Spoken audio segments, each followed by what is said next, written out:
कही कि मैं भी साथ में चलूंगी, मैं भी साथ में चलूंगी। रानी भी अपने राजसी वस्त्र को उतार करके साधारण कपड़ा पहन करके निकल पड़ी। 7 बरस का तब तक छोटा लड़का आया और लड़का ला करके कहने लगा, माई कहाँ जात बड़ा, कहाँ जात बड़ू, बाबूजी कहाँ? अरे हमार उम्र अभी लड़काई के बाद, आप कहाँ जा रहे हो? मुझे भी ले चलो, मुझे भी ले चलो। लड़कवा कह कह के अम्मा रोने लगा। रो रहा है कैसे? अरे माँ मुझे छोड़ कहाँ जाती अकेला, अरे मैं तेरा लाडला, क्या लाल तुझे प्यारा नहीं?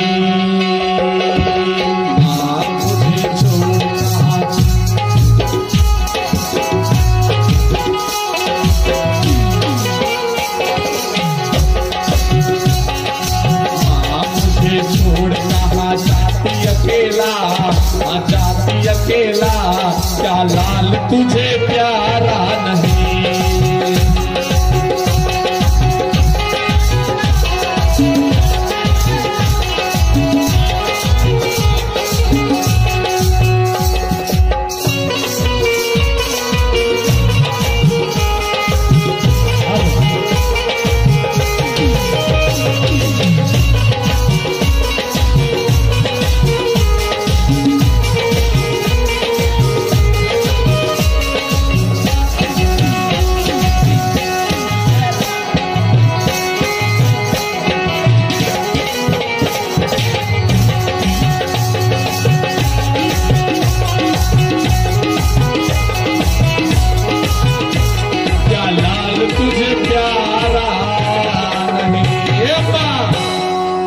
जा रही हो?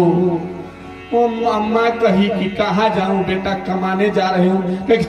मम्मा मुझे भी ले चलो, मैं भी तो तेरा बेटा ही हूँ। ये कह करके लड़कवा भी साथ में डर गया। अम्मा साथ में जा रहा है और जाते जाते सुनो, 3 दिन 3 रात चलने के बाद अयोध्या नगरी से लेकर के काशी की धरती की दूरी जानते हो 220 किलोमीटर है, 220 किलोमीटर। और रातों रात चल करके आ गए कहा? नगर में, काशी नगरी में। और रात का समय है, 12 बज रहा है। और रानी जो कभी फूल पर चलती थी वो पैदल चल करके जब अयोध्या के नगर में आई, सुनो क्या हुआ? रानी बेहाल हो गई है, कपड़े अस्त व्यस्त हो गए हैं, शरीर थक करके चूर हो गया है। अब मानो एक कदम चला नहीं जाता, एक कदम भी रानी बढ़ा नहीं सकती है, असमर्थ हो गई है एक भी कदम आगे रखने में, नहीं चल पा रही है। रानी का चेहरा रुआसा हो गया है, आंख से आंसू निकल रहे हैं, चेहरा बेसुध हो गया है और ऐसी स्थिति हो गई है। अम्मा अरे रानी हुई लाचार चलते चलते। विजय बाबा, अरे रानी हुई लाचार चलते चलते, आंसू बन गए हार चलते चलते। रानी हुई लाचार चलते चलते,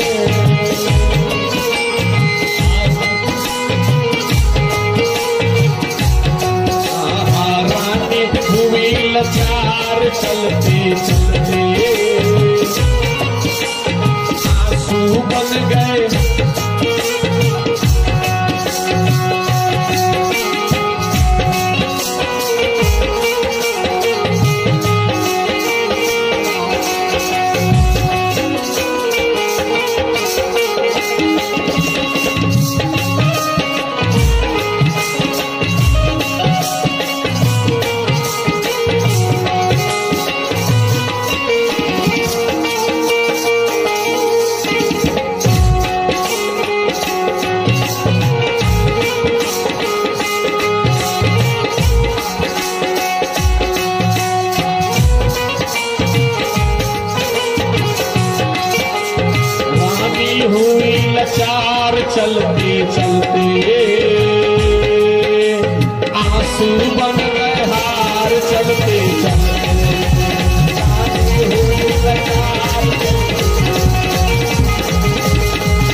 शरीर थक करके चूर हो गया है। और जब रानी पहुंच गई बनारस की धरती पर, रात के 12 बज रहा है और 12 बजे रात में कौन मिलेगा? रात में 3 ही मिलते हैं, एगो कुत्ता। रौरे ले कहा डॉक्टर साहेब, रौरे ले कहा देखो न तक कतना गांव में हाला में किडनी चोर घूमता।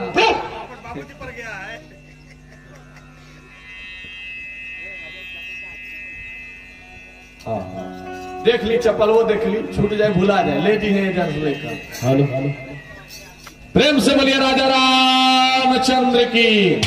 अरे जाने दो, इधर क्या ध्यान करो, लड़का उनखर वो लेके जाता रहा तो नहीं कहा देखा था उनका के दुनिया देखा भगवान के पूछल कथा सुन। प्रेम से बोलिए आनंद कंद भगवान की। क्या ऐसे भुनभुनाता रहो? अच्छा एक बात बताइए कि सियार के लड़का कि शेर के लड़का? सियार के लड़का कौन कौन है? कहूं ना। और शेर के? अरे शेर कौन कौन है? हाँ तू शेर नहीं बड़ू, शेर ना सुतल रहू, अभी चाप के सुतल रही। हाँ सूते के नहीं खेका था में।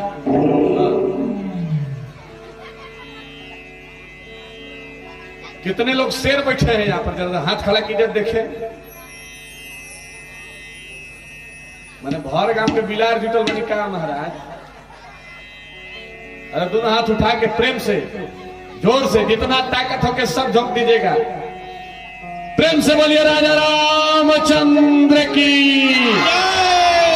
वीर हनुमान की, देश हिंदुस्तान की, भक्त और भगवान की। रात में जानते हो, रात में 2-3 मिलते हैं। कबो कबो कथा बंद हो जाती है, रात में विश्राम होती है, हम लोग रातों रात चल देते हैं। दूसरा जगह कथा कहने जाना है तो चल देना पड़ता। रात में मिलेगा कुत्ता, रास्ता में कुत्ता मिले, भर भौंकत रहे, भोय भोय भोय भोय भोय।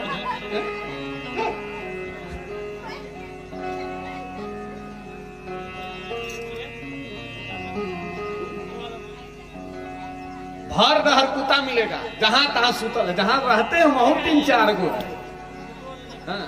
3-4 गो कुत्ता वहां। कोई तो करिया है एकदम पूरा तावा का पेना, कोई लाल गुलाबी कुत्ता है, किस्म किस्म के कुत्ता यहाँ। कथवा में जाते हैं कहीं लौटने समय कुत्ता मिल जाएगा। दूसर का पागल है बोले चले प्लास्टिक चुना केकरा गाड़ी दे केकरा कहा बोलेगा, डंडा लाठी सब ले है। हर गांव के जितना चिमचिमा उठा के रख ले करना पड़े, पागल मिलते हैं। और तीसरका मिलते हैं शराबी, पी पा के कहीं पूरा डबरा का मालिक हम है। पियला के बाद नीमन में तो बोले कि तकते नहीं खे ना, नीमन में ना बोलेंगे। पीला के बाद कहेंगे गेठा में हमर हस्ती चलेला गेठा में। ना तीसरा मिलेंगे शराबी। सुनो, शराब पी करके वही नगर में आ रहा है, काला लुंगी पहने हुए है, काला पगड़ी लगाया है, काला कपड़ा है, डंटा लिया है, हाथ में ललटेन लिया है। अब आ रहा है लाठी पटकते और लाठी पटकते जोर जोर से चिल्ला रहा है और नगरवा में शोर कर रहा है। अम्मा करा जागते रहो,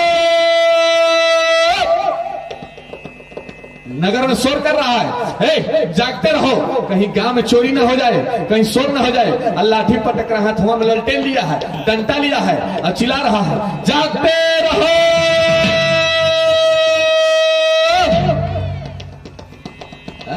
गंगा में सुतल हुई है, वो कहीं है। एक ही चीज तो बा, न हम सूता न सूते दे, घर हूं रहबा तो जगा दे। अबू ना कथा में नाच होते पंडाल भरल रहे। खेसरिया के गाना लग जाए, भतीजवा के मौसी जिंदाबाद, भतीजवा का मैया जिंदाबाद, एजा तो खचा खच भी, बाप रे बाप। भगवान की कथा है तो ऐसा आदमी निर्वाह के बैठे हैं, भगवान बचावे एकनी के। नाच होवे लगे तो 500 उड़ा दिए, ला हैला योला भल लड़का का पैंट फाटल बा। आ दुर्गा पूजा के चंदा में 50 रुपया घर जाए, काहे दे 11 रुपया दिली बनी, 21 रुपया से 1 रुपया बेसी काट दिले तो तू काट दे ना दे। हाँ 21 रुपया से 1 रुपया बेसी ना दे। ना छवे लगी तो लाहो तू ला आ कतना तो पीला के बात करे गोरकी नचवा के दे। हाँ ऐसे ऐसे लोग होते हैं। अब भगवान के कथा में काहेला 5 रुपया अगर ला के देवे पड़ जाए यज्ञ में कोनो गरीब के कोनो भिखारी के तो लगी जैसे खूनदानी सब कर करेजा किडनी मांगत बाबू। लाठी पटकते आ रहा है, अब आ रहा है, कह रहा है जागते रहो जागते रहो जागते रहो। हथवा में छाता है, हथवा में डंडा है, ललटेन है। और जानते हो ललटेन सबके हाथ में नहीं मिलेगा। हाँ ललटेन जो है सबके हाथ में नहीं मिलेगा, कुछ ही लोग के हाथ में मिलता है ललटेन। ललटेन कुछ ही लोग के हाथ में होता है। जानते हो ललटेन होता है एगो जोगी के हाथ में है। अब ललटेन कहाँ मिलेगा देखने के लिए? घर घर में लेडी बॉल लगा है, लाइट लग गया है, कितने घरवा में तो इन्वर्टर लगा है। शहरवा में जब जनरेटर स्टार्ट कर दे लाइन कटता है, सब डीजी साइलेंट जनरेटर रखे, पिकेटवा में हमनी घर लाइन आवेला रूमवा में। ललटेन जो है सबके हाथ में नहीं होता, जोगी के हाथ में ललटेन मिलेगा। और न तक कोई बूढ़ बुजुर्ग अम्मा जी लोग जो है घरवा में जहाँ बिजली नहीं है वहां ललटेन मिलेगा, ढिबरी ढिबरी ललटेन मिली हो जाए। तो ललटेन आज के जानते हो ललटेन कहाँ कहाँ मिलता है?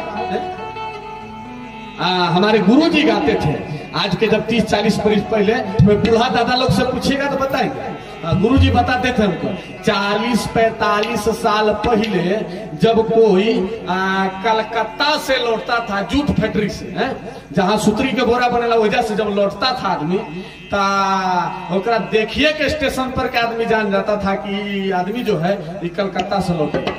तो का चिन्ह हो रहा उ आदमी के कान्हा पर ललका गमछा, ललका गमछा, करिया छाता, अब स्टील के बल्टी, ये 3 चीज लेके जैसे ही आदमी उतरे स्टेशन यहाँ पर सब जान जाती कलकत्ता से आ रहा है।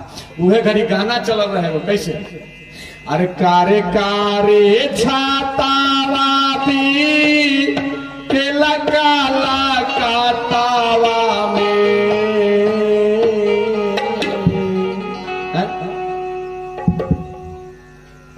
ललटनिया के लेता है जोगी, एक से एक जोगी है, एक से एक जोगी है। और जोगी के जब गाना सुनेंगे ना, अरे गजब गजब गाते हैं, बाप रे बाप। कबो कबो तो प्रोग्राम कर देते हैं जोगिया। एक जोगी बैठल भर गांव के लुझल बा अपने ऊपर, आ जोगिया मार दम ले लेगा सरिये दम मार धुल ले है। गाते हैं जोगिया, अरे मेटी तो न ब्रह्मा के लेखनिया निकल के बन गई जोगी रे।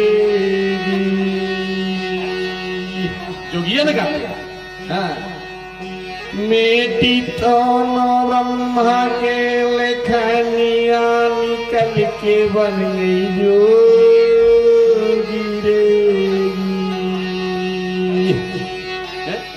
कुछ जोगिया गाएंगे कुछ जोगिया गाएंगे, अरे मैया लई रे छूटतई, बहनिया लई रे छूटतई, अरे छूटी गई ले घरवा दुआरवा निकल के बन गई जोगी रे।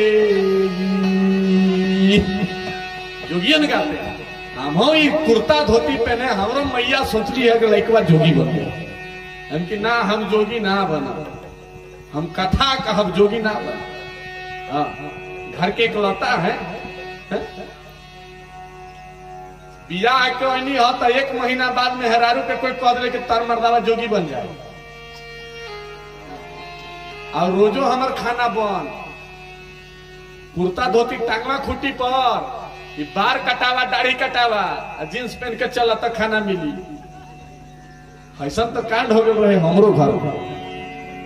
लेकिन ना, अरे कारे कारे छातावा भी के लगाला कातावा में, कारे कारे छातावा भी के लगाला कातावा में, सरमी पी के लागो रखपूर दी, सरमी पी के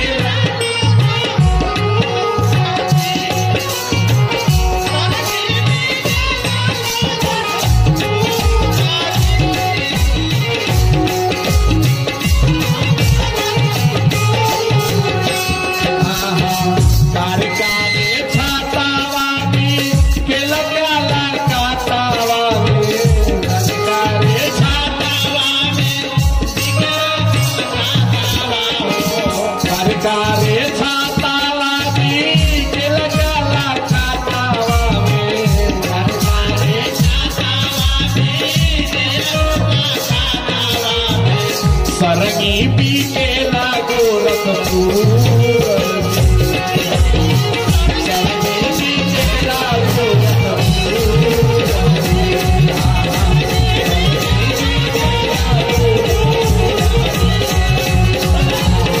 सरगी पी के लागो रखपूर। जोगिया आया, लाठी पटकते पटकते आ रहा है, काला लुंगी, काला कपड़े, काला गमछा लगे। आज जैसे ही आया, आ करके पूछा कौन हो? अरे तुम कौन हो?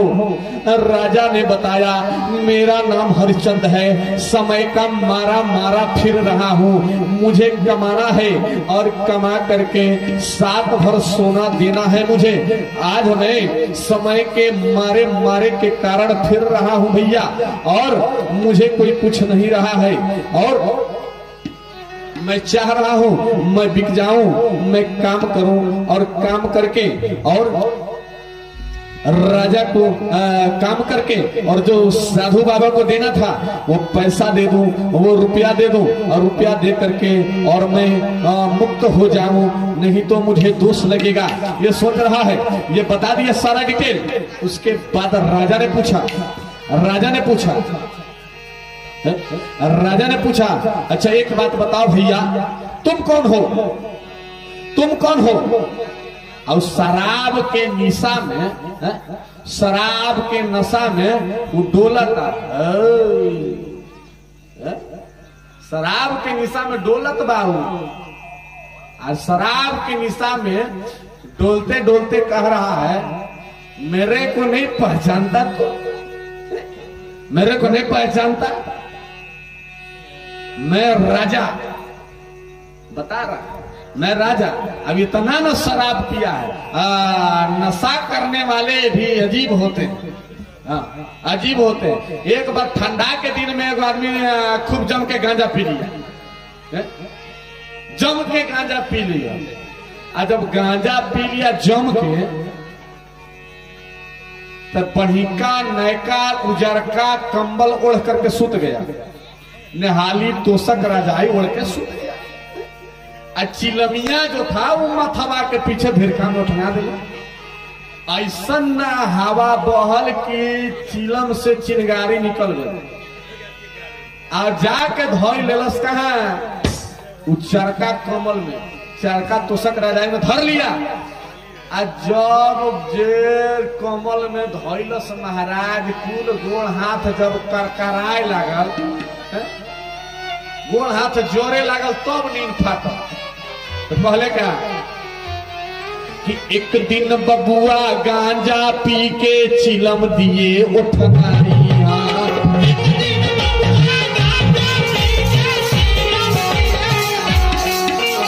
एक दिन बबुआ गांजा पी के चिलम दिए उठनाई,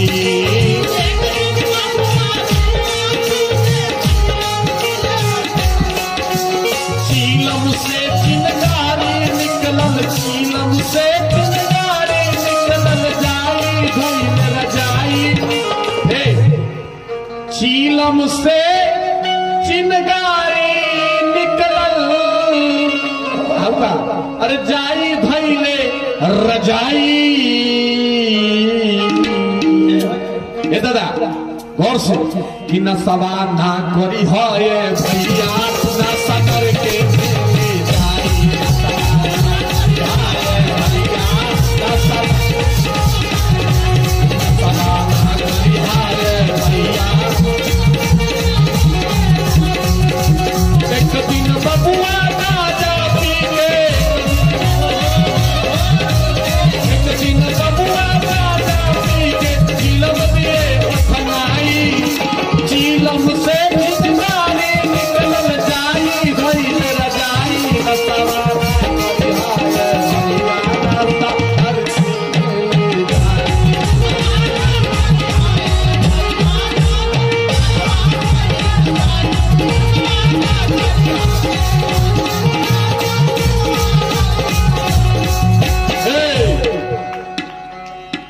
गांजा पियल के कहानी बा।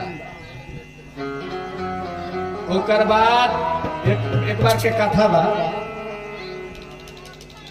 एक दिन ठंडा के दिन में खूब बढ़िया बोरसी लेके, बोरसी बुझाता मंजो के बुझाता बोरसी हो। हाँ अब पिछवा देखो, तुम जैसे नहीं बुझ रहे हो। हाँ सब एक के पीछे देख रहे के बुझाता, तू नहीं खूब बुझा। ठेठ पलमुआ के कथा कहती अभी ब्रज भाषा बोलने लगू मैं तो इन लोग के ऊपरे ऊपरे पार हो जाएगा। माठ को भाषा में कथा करते हैं, अंग्रेजी, हिंदी, भोजपुरी, मगही, खोरठा सब बोलेंगे। हाँ बंगालियों बोलेंगे। अभी बनारसी में कथा करने लगे तो सब पार हो जाएगा। हाँ अभी अगर कहे लगे का कहे भैया आया सरबिया आओ हमरा आगवा है, आग जलत रहे, हम तापत रहे। अब कहने लगे तो सब पार हो जाए। अब पूछा थे बोरसी के बुझता तो सब पिछवा देखा था के देखेला। अरे कहो हम जानते हैं बोरसी। बोल सियावर रामचंद्र भगवान की। खूब बढ़िया, आओ जोर से बोल दुर्गा महारानी की। पोरसी लेकर रसम तापत रहो। अब एगो तनी दिमागवा से कमजोर बा, वो दूगो धथुर तोड़ के लेके आए। धथुर, हाँ धथुर के फर आ पोरसिया में जहां तापत रही ओकरे में डाल के ओकरा लगल भूज पकावे लगल कि ई का करता। तो देखी न बाबा हम जादू दिखाई आ ओकरा खूब 5 मिनट तक पका के ओकरा निकाह के ओकर बियावा लगल खाए। क्योंकि ये महाराज कुछ हो न जाए तो आ खाइला पीला के बाद दादा हो उठ के चल ही नहीं खेता तू। बार बार लगे गिरे। अब कहता बाबा जादू देख रहे हो ना, देखो मेरा जादू। अखिया हो गए लाल, अब ब्लड प्रेशर होकर हाई, अब चल ही नहीं खे पा रहा। मेहरवा कले काहे बाबा ई खात रहे मुँह जरौना तो हमरा काहे न कहिए, मार के कपार फाड़ देती है। धथुरा खा के सूतल। एक आदमी उससे भी निकला गया गुजरा गया, शराब पी लिया। शराब पी लिया और शराब पी के जाकर के नली में गिर गया। का भैया बुढ़िया माई, हाँ हाँ चल जाई घरे, तू जाइबू। तू तो धुसका पका कर रखले बड़ी दादी के। का हो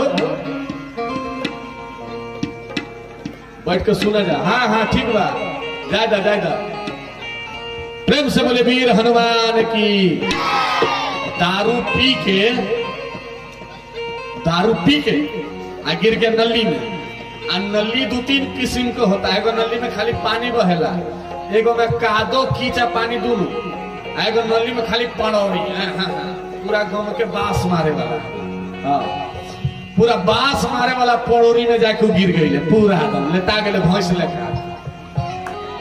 आ जब लेटा गई गोमके वाला कादो में तो 4 गो आदमी जात रहन कहते के हो के बा। तो गांव के 2 आदमी ओकरा पहचान लिया कि कौन है। आ जब पहचान लिया तो कहा कि अच्छा फलन बा, चलो चलो चलो एक घरे पहुंचा दिया जाओ। तो 2 आदमी उसको 4 आदमी आया, 2 आदमी हाथ पकड़ा, 2 आदमी पैर पकड़ा, टांग करके उसको जो है वो घरे पहुंचा दिया। और घरे पहुंचेला के बाद असली खेला हुआ का, अरे एक दिन बबुआ दारू पी के नली में गिर ले जाई।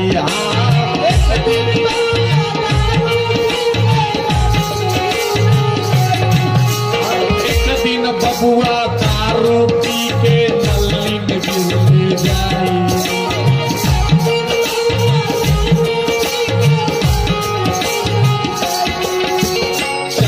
जना तब लात फांद के घर दे ले पहुंचाई। हाँ 4 जना घर दे ले पहुंचाई। हाँ 4 जना तब लात फांद के घर दे ले पहुंचाई। हाँ 4 जना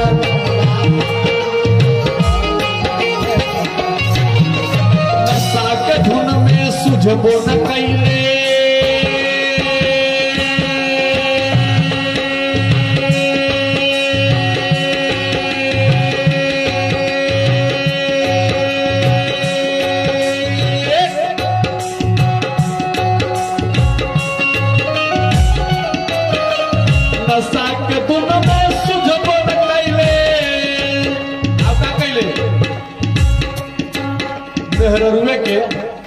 मेहरुआ रही कोई का हो का कैले बड़ा तो निशा के दिन में बुझाइले ना, दोनों हाथला जोड़ के कहता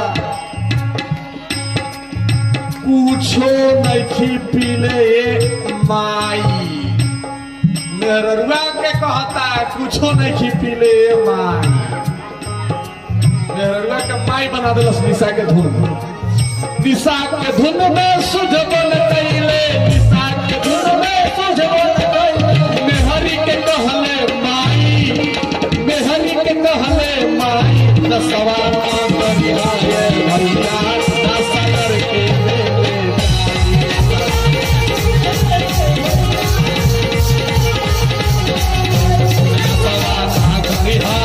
भैया नसर के ले जाई।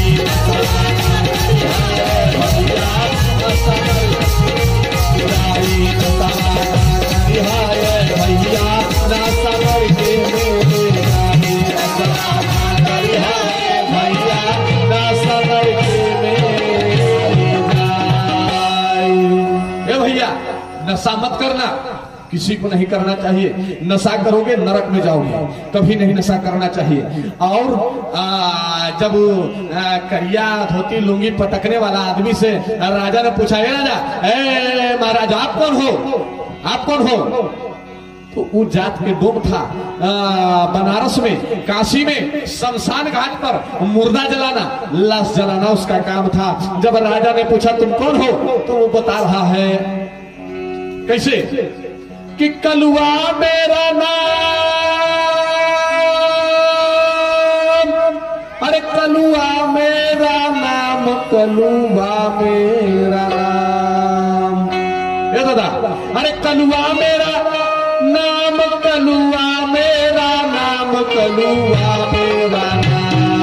मैं हूँ बनारस का भंगी, कलुआ मेरा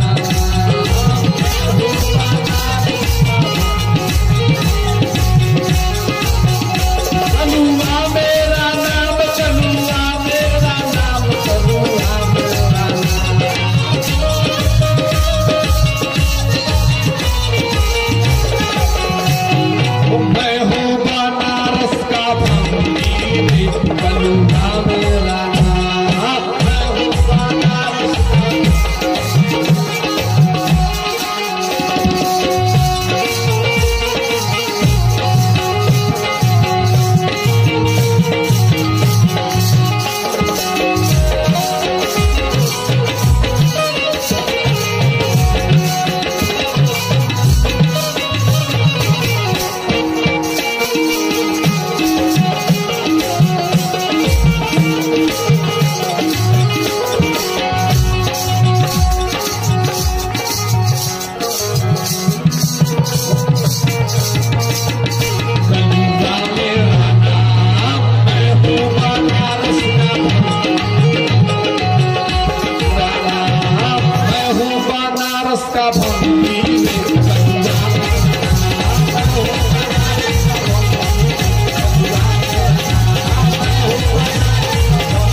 हो, मैं खरीदूंगा तुमको, चलोगे, बिकोगे मेरे साथ? कहा कि जी बाबूजी, लाश जलाना पड़ेगा, जलाऊंगा, शमशान में रहना पड़ेगा, रहूंगा, डरोगे तो नहीं? नहीं डरूंगा, चलो। कलुआ टोक पकड़ करके राजा को ले गया। 12 बज रहा है अम्मा, रात का समय है, रानी और छोटा बच्चा खड़े हैं चौराहे पर। धीरे धीरे सुबह का समय हुआ। गांव की एक पंडितानी आई बनारस की धरती से, कही कि सुनो, मैं बिकना चाहती हूं भैया, कोई खरीदेगा मुझको? पंडितानी ने कहा, मेरे घर में नौकर चाकर नहीं है, अगर तुम बिक जाओगी, तुम मेरे साथ चलोगी, मेरे घर काम करोगी, चौका बर्तन करोगी? तुरंत रनिया कही कि हाँ करूंगी। सोचो, जो रानी थी, कभी महलों में रहती थी, अटारियों में रहती थी, 10-10, 20-20 दासी उसके आगे पीछे चलती थी, 10-10, 20-20 दासी आगे पीछे चलती थी। और रानी दूसरे के घर में बिकने जा रही है, चौका बर्तन करने के लिए जा रही है। ऐसा समय हो गया है अम्मा। और रनिया को जैसे ही खरीद करके पंडितानी अम्मा ले गई। पंडितानी जैसे ही ले गई, छोटा बच्चा था चौराहे पर, कहा कि अम्मा, अरे तुम क्यों जा रही हो? हमको छोड़ करके हमें भी साथ ले चलो। और सुनो, माँ का कलेजा उसी समय दहक उठा। कहा कि सुनो, मेरा बेटा है, मैं इसे लेकर जाऊंगी अम्मा, एक काम करो, मेरा बेटा है, इसे भी ले चलो। अरे घरवा में पड़ल रही, सूखी रोटी दे देना, 1-2 सूखल रोटी खा करके और रह लेगा। ए अम्मा, जब तुम पूजा करेगी ना, ये पंडितानी अम्मा, तो जब पूजा करेगी ना, लेकवा फूल ला देगा बगीचा से, अरे तुलसी जुटा देगा, अरे दूब ला देगा, धान के बाल जुटा देगा। एक काम करो, लड़कवा को साथे ले चलो, साथे ले चलो। माँ का कलेजा होता है। माँ क्या होती है ना, कोई आदमी जिसके पास माँ है वो नहीं बता सकता। माँ क्या होती है, जिसके घर में माँ है वो नहीं बता सकता। जा, सबके घर में बास से धुसका छनाइल, बस ठंडा जाए, जा। बोल सियावर रामचंद्र भगवान की। एक बात है, कथा में आवे समय आदमी के कपार पर जितना पाप होता है, शनिचर महाराज होते हैं, वो कथा के गेट पर रुक जाता है, क्योंकि यहाँ भगवान बैठे, यहाँ पर दुर्गा महारानी बैठी हुई, कथा हो रही है। तो जितना पाप होता है, जितना भूत प्रेत चुड़ैल डाकिन पिशाच होता है, वो कथवा के पहरी बैठ जाता है। हाँ, और जो आदमी कथवा के बिचवा में उठ के जाता है, तो पाप इंतजार करते रहता है कि केकर कपार पर बैठू, केकरा घर जाऊं। आज पहले उठ के जाता है, ओकरे कपार पर पाप, शनिचर, राहु, केतु सब बैठ जाते हैं। भूत पिशाच डाकनी साकनी हाकनी है, सब बैठ जाते ओकरे कपार पर। अब जकरा लेगे के बाद से कथवे के बीच में उठ के जा घर, सब ले जा, अपना अपना घर ले जा। हम तो बता भी मरने बताए, बाद बाकी तू ले जेबू तो रविरंजन प्रभु के बाप के का लगत बा, ले जा। सुनो, बात क्या हुआ, जिसके पास माँ है वो माँ के बारे में नहीं बता सकता। माँ के बारे में वही बता सकता है जिसके घर में माँ नहीं है। जिसके घर में माँ नहीं, उससे पूछो माँ क्या होती है। एक बार हम जा रहे थे रेलवे स्टेशन से होकर के हम भैया गुजर रहे थे। डेहरी ऑनसोन की बात है। एगो 10 वर्ष का लड़का है, गोरा चिट्ठा चेहरा, मोटा ताजा बढ़िया है, सुंदर है, और चेहरा से नहीं लग रहा है कि भिखारी है। और कटोरा लेके भीख मांग रहा था। माँ 2 रुपया दे दे, बाबू 5 रुपया दे दो भैया, रोटी खिला दो भैया, सब्जी खिला दो, पापड़ खिला दो। तो रो रहा था लड़का। भैया कहे बाबू, अरे तुम्हारे देखने से तो नहीं लगता है कि तुम भिखारी हो, तो फिर भीख क्यों मांगते हो। लड़का कहा, बाबूजी हम सचमुच भिखारी नहीं है, हमारा बाबूजी जो है ना बहुत बड़का नेता है, बहुत बड़का नेता है। और नेताजी जो है हमारे बाबूजी हैं। और बाबूजी दूसरी शादी किए हैं। मेरी पहली अम्मा जो है ना, मेरी पहली मैया थी, वो मर गई, और जब मर गई तो दूसरा शादी कर लिए। और उसके बाद हमारा घरवा में है ना बहुत तकलीफ है, बहुत तकलीफ है। बहुत ज्यादा तकलीफ हो गया। लड़कवा से पूछे बेटा क्या बात है, जल्दी बताओ क्या बात है। तो लड़कावा बता रहा है कि माई जैसन दुनिया में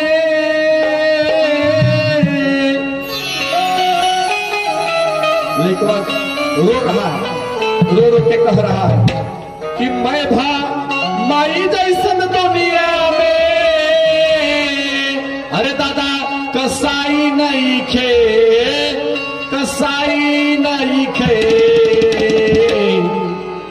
कि तू अभागा बाटे जेकरा घर में माई नहीं,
रो रो के कहने लगा अरे माई मोरा मरी गईली, अरे दादा दूसर माई घरे गईली। मेरी माँ थी ना, मेरी माँ मर गई, अब मेरी माँ मर गई ना तो दूसरा बाबू की शादी कर लिया। और रो रहा है, लड़कवा कह रहा है अरे माई मोरा मरी गईली और दूसर माई घरे अईली। अरे मखमल से जे सोवत रही, अरे दूधा भात खाते रही। अरे जब मेरी मैया थी ना तो हमको नहलाती थी धुलाती थी, और मेरी माँ मर गई, बड़ा तकलीफ हो रहा है। मेरी मैया नहलाती थी धुलाती थी, श्रृंगार कर देते थे और सोना के कटोरा में दूध भात देती थी और खूब बढ़िया खाते थे और खूब बढ़िया बिस्तर लगा देती थी और खूब मजे में सोते थे। लेकिन आज बड़ा दुख हुआ है, आज बड़ा कष्ट हुआ है। क्या कष्ट हुआ है बुझते हैं, क्या है, क्या दिक्कत हुआ है। लड़का कह रहा है अरे माई मोहरा मरी गईली, अरे दूसर माई घरे अईली। उस समय मखमल से जे सोवत रही, अरे दूधा भात खात रही। आज कि हमके बिछावे बदे घरवा में। ये दादा उस समय जो है ना मखमल से ऊपर सोते थे, आज हमारे घरवा में जो है कि हमके बिछावे बदे घरवा में। अरे दादा चटाई नहीं खे, चटाई नहीं खे कि ऊ अभागा बाटे से करा घर में माई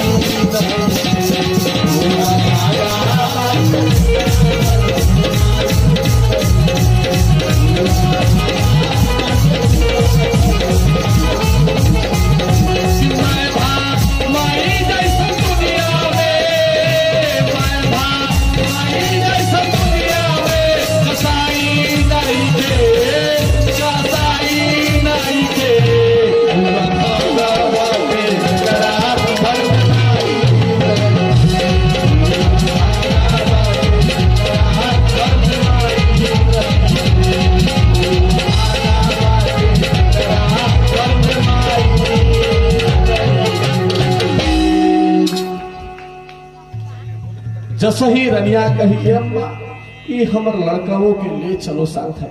लड़का भी साथ में चला गया। सुनो, और रोज रानी सुबह उठती है और बेटा छोटा रोहित उठता है जा करके और बगीचे से फूल तोड़ करके लाता है, शाम में फूल तोड़ करके लाता है। रनिया जो है प्रतिदिन रनिया जो है वो चौका बर्तन करती है, झाड़ू लगाती है, कपड़ा धोती है और पंडितानी अम्मा के लिए रोटी पकाती है, साग सब्जी पकाती है और पांव दबाती है। रोज यही चल रहा है। राजा था वो जाकर के शमशान में करिया लुंगी, करिया टोपी, करिया पगड़ी लगा करके और करिया कपड़ा, छाता, ललटेन सब लेकर के हाथ में करिया टीका लग गया और उस शमशान में रह करके लाश जलाने लगा। और लाश जलाने लगा माँ। राजा दुख झेल रहा है, रानी इधर परेशान है। रोहित जो है वो डेली बगीचे में फूल तोड़ने जाता है, लाता है, ये भी परेशान है। एक दिन की बात है, शाम का समय था। शाम के समय में रोहित घर से निकला और बगिया में चल गया फूल तोड़ने।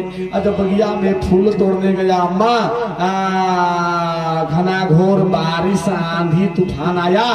विश्वामित्र ने परीक्षा लिया, अरे परमात्मा ऐसा परीक्षा किसी से मत लेना। एक कालिया नाग आया और रोहित के पैर में डस लिया। कालिया नाग फुफकारते फुफकारते फुफकारते आया और नाग ने डस लिया। और जैसे ही नाग ने डसा, मुहवा से फेन निकल गया और रोहित लड़का मर गया। जब रोहित लड़का मर गया तो गांव के दो चार लड़का जाकर के कहा, गांव के दो चार लड़का जाकर के कहा, गांव करके लड़का कहा, ए अम्मा अरे तहार लड़कवा के जो है ना वो बगीचवा में गए रहे फूल तोड़े, बगीचा में सब बच्चे खेल रहे थे। घर जाकर के कहा, अम्मा वो लड़कवा तहार है ना सांप काट दिया, वहां से फेन मुंह निकलत है, लड़कवा मर गया। लड़का मर गया। जब सही सुनी लड़का मर गया, तड़ाक से निकली, सोची दौड़ कर जाऊं अपने लाल को देख लूं, देख लो। रानी जैसे ही कदम बढ़ाई, पंडितानी ने कहा, सुनो खबरदार, आगे जो बढ़ी तो मारकर पैर तोड़ दूंगी, टांगे तोड़ दूंगी। चलो घर में चौका बर्तन करो, झाड़ू लगाओ, पोछा लगाओ, झाड़ू लगाओ, पोछा लगाओ, खाना बनाओ। ये सब करने के बाद जो है तुम सोचना, सोचो रानी का कितना बड़ा परीक्षा हो रहा है। रानी चौका बर्तन कर रही है, राजा डोम बन गया, बेटा मर गया है। आजकल के नौकर होता ना, मालिक के मारता दूध हाथ, कहता कि कल खोज ली है दूसरा बनिहार, हम जाते हैं। लेकिन बाहरी रानी ने चौका बर्तन किया, भोजन बनाया, जिमाया, बर्तन धोया। पंडितानी अम्मा को पैर दबाने लगी, अब पैर दबाने लगी और सो गई। जब पंडितानी अम्मा सो गई तो रनिया निकली धीरे से और जाकर के बगीचा में देखी उसका बेटा मरा पड़ा हुआ है। अपने साड़ी के पल्लू को फाड़ी, आधा पल्लू को लपेट करके और रो रो के कहने लगी कि नगवा दसले बारे रोहित के फुलवरिया में, कि नगवा दसले बारे रोहित के फुलवरिया में, काशी बीच बजरिया में ना, कि नगवा दसले बारे रोहित।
रनिया बिलख बिलख के रोवई।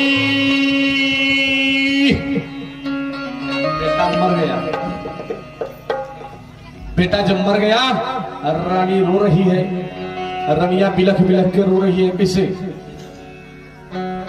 कि रनिया बिलख बिलख के रोवई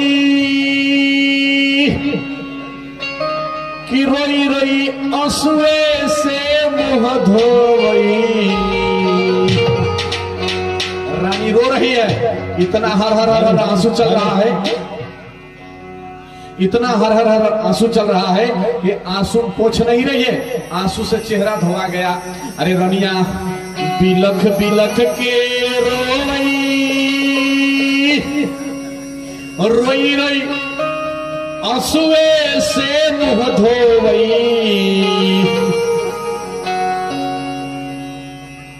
कि आपन लाल कुंवर के लिहरी आकावरिया हंसी बीच गुजरिया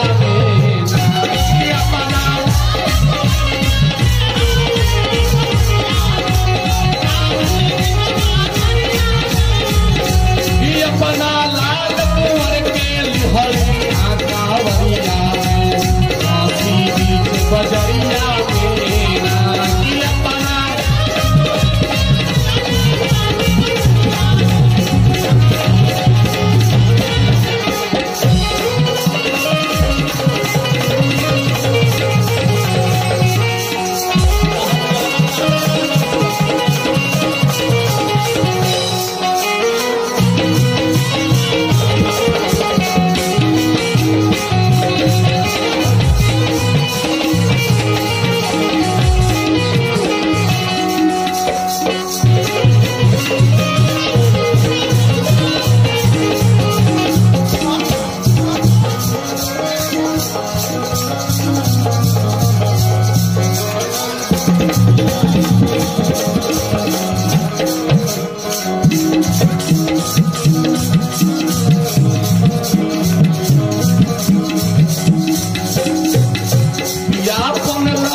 रानी मरे हुए बेटे को उठा करके गोद में चल पड़ी शमशान को लाह जलाने के लिए।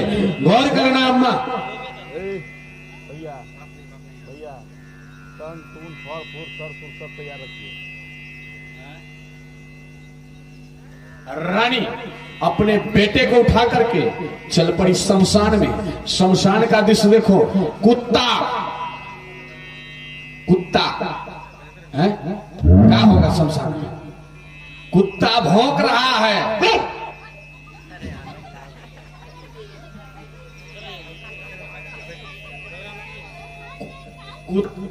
कुत्ता भौंक रहा है। सियार रो रहा है।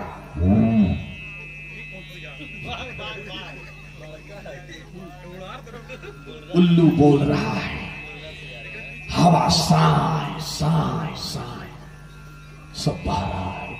पुराना पीपल के पेड़ में टंगा हुआ घंटा टन टन टन टन बज रहा है। दृश्य देखो। बादल घनाघोर बारिश हर हर हर हर बारिश हो रहा है। मूसलाधार बारिश के बीच में आधे कपड़े को अधनग्न अवस्था में पहनी हुई, अधनग्न अवस्था में है रानी। अधनग्न अवस्था में बेटे को अखबार में लेकर के चल पड़ी। कहा? शमशान में। चिता सजी हुई है। सभी चिताओं से एक एक लकड़ी को लेती है। चिता सजा लेती है। सोचती है बेटे को जला दो, बेटे को जला दो। गौर करना, आज की कोई नारी होती शमशान जाना नहीं चाहती है, लेकिन शमशान का दृश्य सोचोगे ना मन में अगर शमशान के बारे में सोच लो, डर जाओ। आधी रात हो, घनाघोर बारिश हो, बादल गरज रहा हो, बाढ़ आया हो, लाश जल रहा हो, वहां पर डोम खड़ा हो, और ऐसी स्थिति में कुत्ता भौंक रहा हो, शेर चिल्ला रहा हो, सियार बोल रहा हो, उल्लू रो रहा हो, चारों तरफ से हाहाकार हो। अब ऐसी स्थिति में कोई कहे शमशान में कोई महिला जाकर के अपने बेटे का लाश जलाए, सोचो क्या दृश्य रहा होगा। शमशान में चिता सजा ली, बेटे को सुला दी, आग लगाना चाहिए। आवाज आया, कौन है वहां, कौन है? राजा नजदीक आया, पूछा कौन हो तुम, कौन हो? किसके बेटे को जला रही हो, किससे पूछकर जला रही हो? तुम डैन हो, चुड़ैल हो, आत्मा सिद्धि करना चाहती हो? लेकिन नहीं, नहीं, मैं इसकी मां हूं, ये मेरा बेटा है, बेटा मेरा मर गया है, मैं जलाना चाहती हूं। किसी का बेटा हो, यहां रुपया लगता है, रुपया टैक्स दो, यहां कफन देना होगा, कफन नहीं दोगे, कफन नहीं दोगे, जलाने नहीं दूंगा, नहीं जलाने दूंगा, कफन दो, कफन दो, कफन दो, कफन के लिए पैसे दो, पैसे दो। अरे माई बाप, आधा कपड़ा था, इसमें बेटे को लपेट ली हूं, मेरे पास पैसा नहीं है।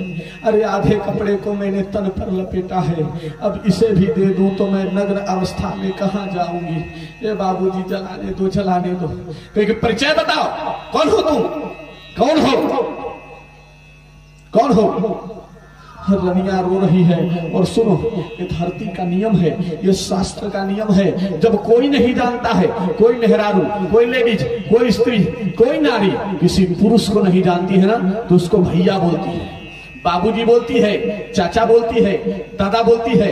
अब आज जो है ना, राजा दाढ़ी बनाया हुआ है, बाल बढ़ाया हुआ है, टीका लगाया हुआ है, राजा है, रानी है, बेटा मरा है, लेकिन एक दूसरे को पहचान नहीं रहे, एक दूसरे को पहचान नहीं पा रहे। जो रानी जो थी ना, गोरी नारी हट्टी कट्टी, वो सुख करके हमारा से 4 गुना पतला हो गई है, हवा मार दे तो उड़ जाए, इतनी पतली रानी हो गई है। सुनो, और ऐसी स्थिति में माताओं गौर करना, ऐसी स्थिति में गौर करना, क्या हुआ? राजा पूछा कौन हो, परिचय दो। रनिया रो रो के परिचय दे रही है।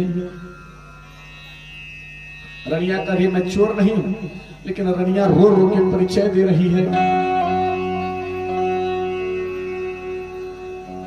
अरे अवधा नगरिया हमारी, बाबूजी मैं साधारण से नहीं हूं, अयोध्या नगर था हमारा, अयोध्या की रानी थी। और जब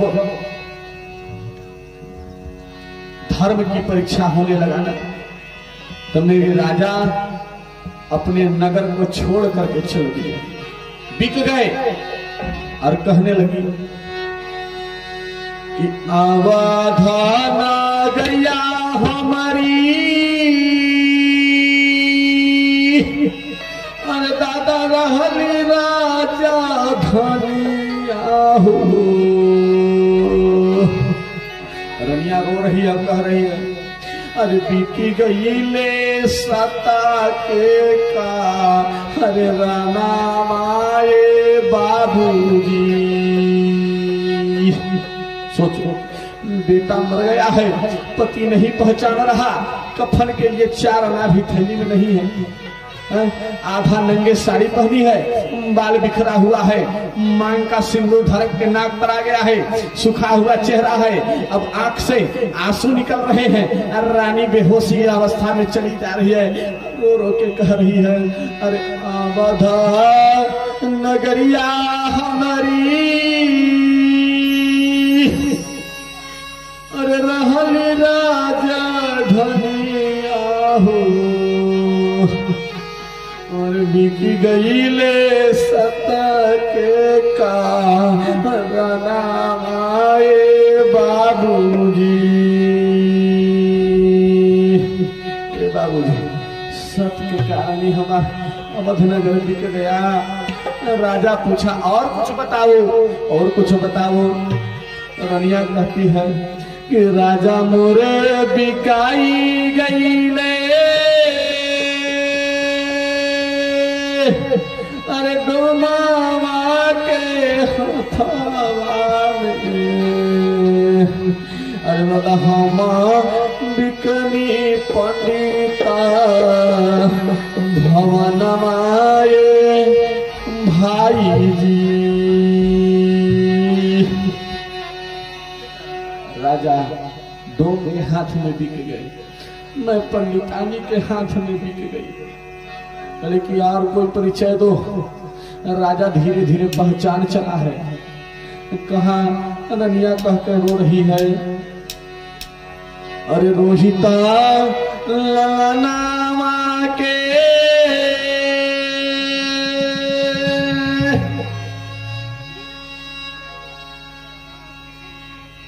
अरे सापा डासी हो। मेरा बेटा है ना, इसको सांप काट दिया। अरे रोहिता ललनामा के अरे सापा डासी हो।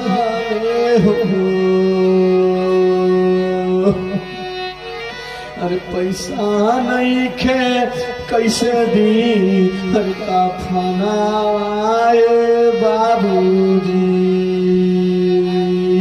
अरे पैसा नहीं खे कैसे दी का खाना आए बाबूजी।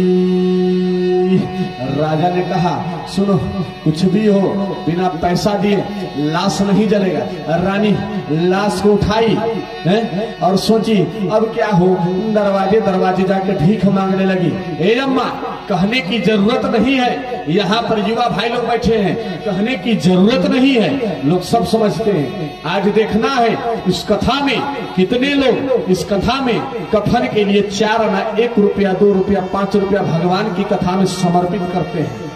देखना यही है कि कितने लोग दानी और वीर यहाँ पर बैठे हैं, क्योंकि दानी और वीर से ही ये कथा हो रही है। कितने लोग हैं, ये परमात्मा देख रहे हैं, ये यदुकुल के श्री कृष्ण भगवान बैठे बैठे सबको देख रहे हैं। कितने लोग हैं, कितने लोग नहीं हैं, कितने लोगों के हाथ खुले हैं जो देना चाहते हैं, और कितने लोग हाथ बांध करके बैठे हैं, ये देख रहे हैं परमात्मा। और रनिया दादा के दरवाजे दरवाजे भीख मांग रही है, और रनिया रो रो के कह रही है क्या।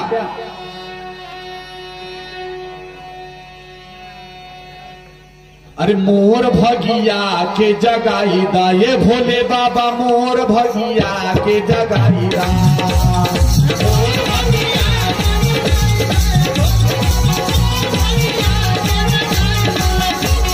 मोर भगिया के जगाई दा, ये भोले बाबा मोर भगिया के जगाई दा।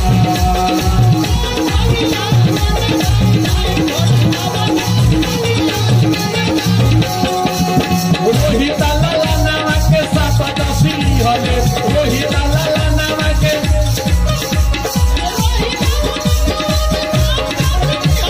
रोहिता लाला नामा के सापा डासी हले। रोहिता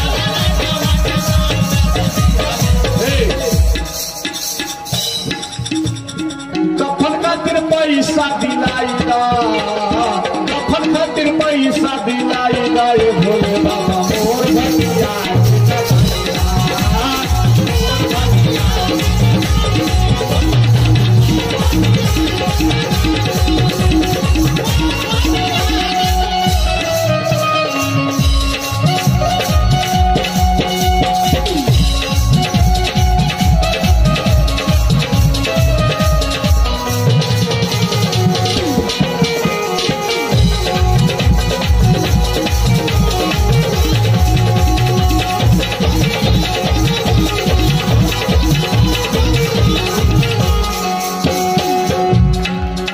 गार्जियन के कौची नाम बा हो?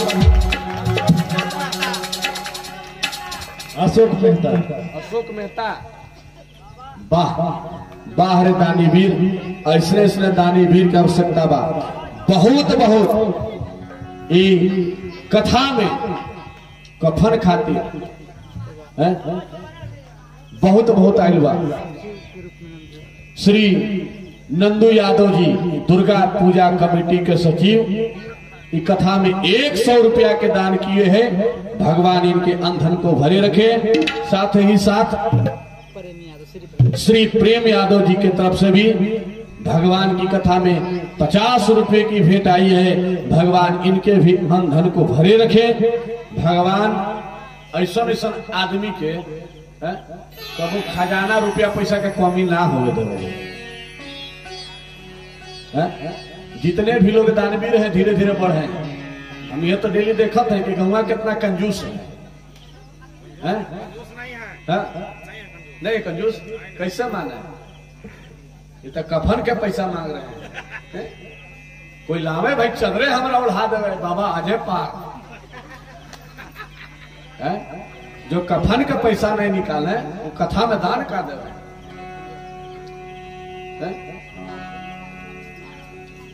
रास्तावा में आते हैं लड़के मिलते हैं युवा सिगरेट फूकते हैं। दान के गांव इसलिए होता है ना। सबको समय दान करना चाहिए, अन्न दान करना चाहिए, धन दान करना चाहिए। आप लोग बहुत बड़े दानवीर हैं। दोनों हाथ उठा करके प्रेम से ताली बजा के अरे मोर भगिया ये भोले बाबा मोर भगिया।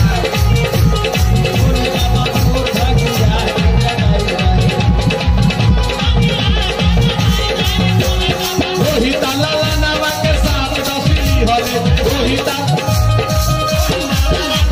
रोहिता लाला नावा के साथ दसली होले रोहिता लाला नावा के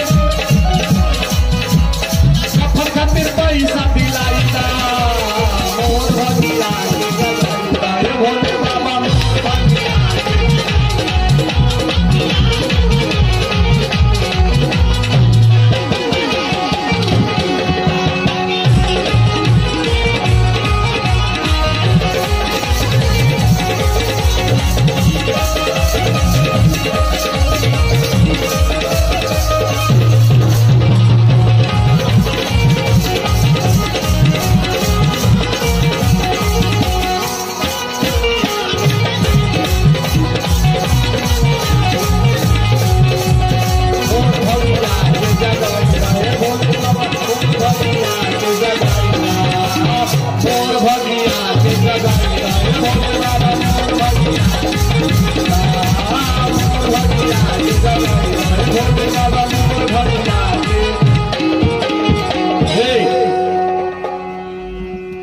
रानी ने भीख मांगना प्रारंभ किया।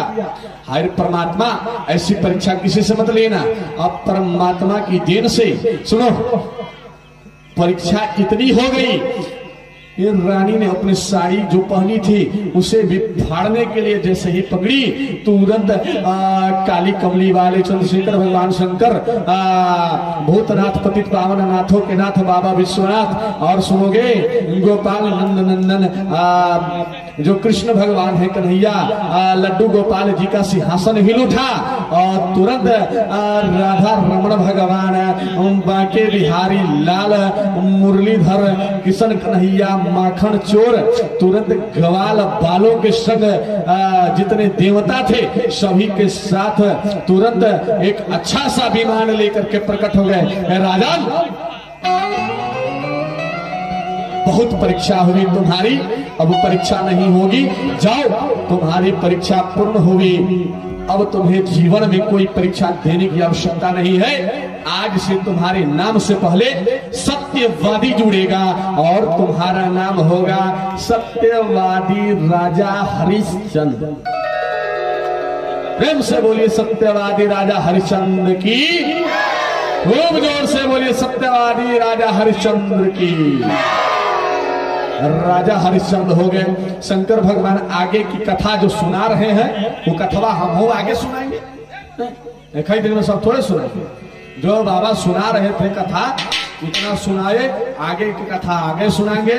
समय हो गया है आज का कथा विश्राम का। सभी लोग खड़े हो जाए, थोड़ा सा आगे आ जाए।